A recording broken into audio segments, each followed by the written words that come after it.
ચાલો મિત્રો, આપણે અહીં ચોથા યુનિટમાં એટલે કે micro processor and micro controller એપ્લિકેશન્સમાં પહેલા લેક્ચરની શરૂઆત કરીએ. આજનું ટાઇટલ છે types of memory. After completion of this session student will be able to distinguish various types of memory. Topics to be covered: various types of memory. Types of memory. મિત્રો, title છે micro processor અને micro controller application. તો અહીં મેમરીની વાત કેમ છે? અહીં મેમરીની વાત એટલે છે કારણ કે આપણે ઇન્ટરફેસિંગમાં ડેટાના સ્ટોરેજ અને એક્ઝિક્યુશન માટે મેમરીની જરૂરિયાત છે. એટલા માટે શરૂઆતમાં આપણે મેમરી અને એના ઇન્ટરફેસિંગ વિશે સમજવાનો પ્રયાસ કરીશું. ત્યારબાદ આપણે એપ્લિકેશન્સ જોઈશું. તો ટાઈપ્સ ઓફ મેમરીની વાત કરીએ. માઇક્રોપ્રોસેસરમાં જે ડેટાનો સ્ટોરેજ હોય છે અથવા પ્રોગ્રામ જે આપણે સ્ટોર કરીએ છીએ એ મેમરીમાં સ્ટોર થાય છે. તેથી મેમરીનો પ્રકાર સમજવા ખૂબ જ જરૂરી છે. બેઝિકલી આપણને ખ્યાલ છે બે પ્રકારની મેમરી હોય છે. રેમ એટલે કે રીડ એન્ડ રાઇટ મેમરી, જેને રેન્ડમ એક્સેસ મેમરી પણ કહેવાય, અને રોમ રીડ ઓનલી મેમરી, જે માત્ર વાંચી શકાય, એડિટેબલ હોતી નથી. રેમની વાત કરીએ. રીડ રાઇટ મેમરી એટલે કીધું કે આને તમે લખી પણ શકો છો, આમાં વાંચી પણ શકો છો, એટલે માટે આને રેન્ડમ એક્સેસ મેમરી એટલે કે રીડ રાઇટ મેમરી પણ કહે છે. આ રેન્ડમ એક્સેસ મેમરી છે એ પ્રોગ્રામના એક્ઝિક્યુશન માટે એટલે કે પ્રોગ્રામ જ્યારે રન થાય તો એના માટે સ્પેસ પ્રોવાઈડ કરે છે. આ વોલેટાઇલ મેમરી છે એટલે કે એને તમે લખ્યા પછી ઇરેઝ કરી શકાય છે. જે પ્રકારે તમે પેન્સિલથી લખો છો અને પછી ઇરેઝ કરી શકો છો એ પ્રકારે અહીં તમે ડેટા લખીને તમે ઇરેઝ કરી શકો છો. That means it vanishes on power off. જ્યારે પાવર ઓફ કરો ત્યારે રેમનો ડેટા સેવ થતો નથી, રેમનો ડેટા ઇરેઝ થઈ જાય છે. રેમના મુખ્ય બે પ્રકાર છે, સ્ટેટિક રેમ અને ડાયનેમિક રેમ. રેમની વાત કરીએ. સ્ટેટિક રેમમાં ફ્લિપ-ફ્લોપ યુઝ થાય છે સેલ તરીકે. આપણને ખબર છે કે ફ્લિપ-ફ્લોપ મેમરીમાં સ્ટોરેજ માટે યુઝ થાય છે, ડેટા સ્ટોરેજ માટે. તો સ્ટેટિક રેમમાં ફ્લિપ-ફ્લોપ યુઝ થાય છે. એમાં એક સમયે એક જ બીટ સ્ટોર થાય છે. ડેટા છે એ અવેલેબલ રહે છે એટલે ડેટા લેચ રહે છે જ્યાં સુધી નવો ડેટા તમે એન્ટર ના કરો ત્યાં સુધી. અહીં સર્કિટને રિફ્રેશ કરવાની જરૂર પડતી નથી. એટલે કે સર્કિટને રિફ્રેશ કરવી એટલે કે ડેટાને પરમેનન્ટ સ્ટોરેજ માટે એટલે કે જ્યાં સુધી સપ્લાય ઓન છે ત્યાંની જ વાત છે.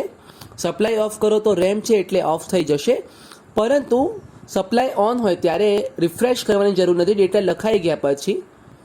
અને થોડુંક કોસ્ટલી છે પરંતુ ઝડપી છે. ડાયનેમિક રેમની વાત કરીએ. MOS metal oxide semiconductor transistors use થાય છે સેલ તરીકે. આમાં ચાર્જના સ્વરૂપે ચાર્જ જે કેપેસિટરમાં જે રીતે સ્ટોર થાય છે એ પ્રમાણે અહીં બીટ સ્ટોર થાય છે. આમાં ટ્રાન્ઝિસ્ટર છે એટલે કે ઓછી જગ્યામાં વધારે ડેટા આવી શકે, જેને કહેવાય હાયર ડેન્સિટી, એટલે કે ખૂબ જ ઓછા સ્પેસમાં ખૂબ જ વધારે ડેટા સ્ટોર થઈ શકે છે કારણ કે ટ્રાન્ઝિસ્ટર છે. આ સસ્તી મેમરી છે, પરંતુ આમાં એડિશનલ જે કોસ્ટ છે મેન્યુફેક્ચરિંગમાં એ રિફ્રેશિંગ સર્કિટનો થાય છે, રિફ્રેશ સર્કિટનો. કારણ કે ચાર્જની આપણને એક પ્રોપર્ટી ખબર છે, સમય સાથે ચાર્જ ઓછો થતો જાય, લીક થઈ જાય, એટલા માટે અહીં રિફ્રેશ સર્કિટની જરૂર પડે છે. તો આ તફાવત છે સ્ટેટિક રેમ અને ડાયનેમિક રેમ. રીડ ઓનલી મેમરીની વાત કરીએ. Read only memory ROM use to store permanent program like monitor. આપણે કોઈ પ્રોગ્રામ એવો છે જે પરમનન્ટ સ્ટોર કરવો છે, જે વન ટાઈમ તમે સ્ટોર કરી દો અને પરમનન્ટલી યુઝ થાય, તો એને રીડ ઓનલી મેમરીમાં સ્ટોર કરવામાં આવે છે. દરેક વખતે આ પ્રોગ્રામ લખવાની જરૂર નથી. એટલે કે monitor program in the sense કે સિસ્ટમનો પ્રોગ્રામ જેમાં સિસ્ટમના બેઝિક ફંક્શન અને ઇનપુટ આઉટપુટ ફંક્શન એક્ઝિક્યુટ થાય.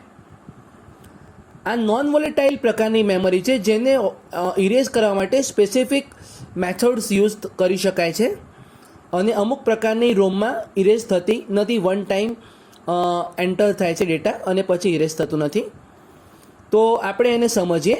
અને અહીં આની એક પ્રોપર્ટી છે કે પાવર ઓફ કરો તો પણ જે ડેટા છે એ સ્ટોર છે, કારણ કે વન ટાઈમ સ્ટોરેજ છે અને પાવર ઓફ કરવાથી ડેટા ઇરેઝ થતો નથી, જે પ્રકારે રેમમાં થાય છે.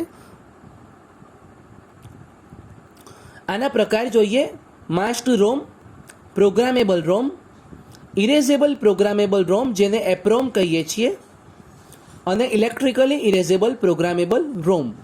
આ 4 મુખ્ય પ્રકાર છે. આપણે વન બાય વન જોઈએ. માસ્ક્ડ રોમ, આમાં બીટ પેટર્ન છે પરમનન્ટલી મેન્યુફેક્ચર દ્વારા સ્ટોર કરી આપવામાં આવે છે. તમારે એમાં એડિશનલી કોઈ પણ મોડિફિકેશન કરવાની ક્ષમતા નથી. એટલે કે ઉત્પાદક છે, જે મેન્યુફેક્ચરર છે, એ તમને ડેટા સ્ટોર કરીને પ્રોગ્રામ આપી દે છે, તમે એને એડિટ કરી શકતા નથી. અને આમાં કોઈ સ્પેશિયલ પ્રોવિઝનની જરૂર નથી. એટલે કે એકવાર ડેટા સ્ટોર થઈ ગયો તો એડિશનલ કોઈ એને પ્રોવિઝન કરવાની જરૂર નથી અને કોઈ એના માટે અલગ એરેન્જમેન્ટ કરવાની જરૂર નથી. અને જો મોટા પાયે આનું પ્રોડક્શન કરવામાં આવે તો આ સસ્તી છે, આની કોસ્ટ ઓછી આવે. પ્રોગ્રામેબલ રોમની વાત કરીએ કે વન્સ બાય મેન્યુફેક્ચરર, એકવાર મેન્યુફેક્ચરર એને પ્રોગ્રામ કરી દે છે, યુઝર એને મોડિફાય નથી કરી શકતું. આને પ્રોગ્રામેબલ અથવા પ્રોમ પણ કહેવાય છે. આ પ્રોગ્રામિંગ માટે મેન્યુફેક્ચરર પાસે અવેલેબલ હોય એ પ્રકારે ઇક્વિપમેન્ટ અને રિસોર્સિસ યુઝ થાય છે.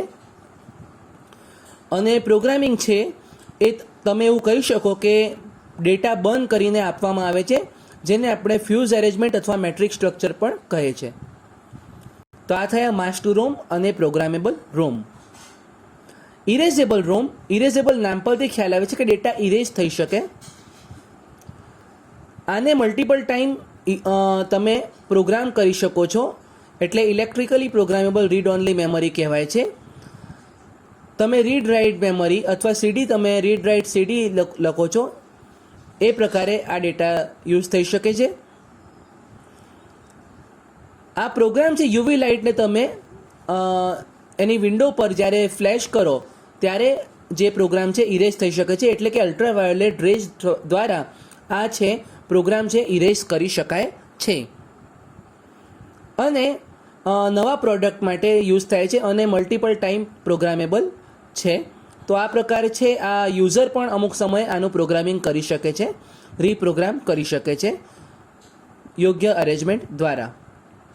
Electrically erasable PROM, programmable read only memory પણ ઇલેક્ટ્રિકલ ઇરેઝેબલ થાય. અહીં અમુક એમ્પિયરનો કરંટ પાસ થાય. આ પણ ઉપરની જેમ જ છે. ફરક એટલું છે ત્યાં અલ્ટ્રાવાયોલેટ રેઝ હતા, અહીંયા ઇલેક્ટ્રિકલ કરંટ છે. જે અમાઉન્ટનો કરંટ છે એ અમાઉન્ટનો કરંટ પાસ કરવામાં આવે અને મલ્ટિપલ ટાઈમ્સ તમે પ્રોગ્રામ કરી શકો. અને data can be erased by high amount of current, જે અમાઉન્ટ સ્પેસિફાઈ છે એટલા અમાઉન્ટ તમે કરંટ પાસ કરવાથી મેમરીમાંથી એટલે કે રોમમાંથી ડેટા ઇરેઝ થઈ શકે. આજે આપણે શું જોયું? આજે આપણે જુદી જુદી પ્રકારની મેમરીનો અભ્યાસ કર્યો, રેમ અને રોમનો અભ્યાસ કર્યો, એના પ્રકારો જોયા. આશા છે તમને ખ્યાલ આવ્યો હશે. Thank you and keep learning.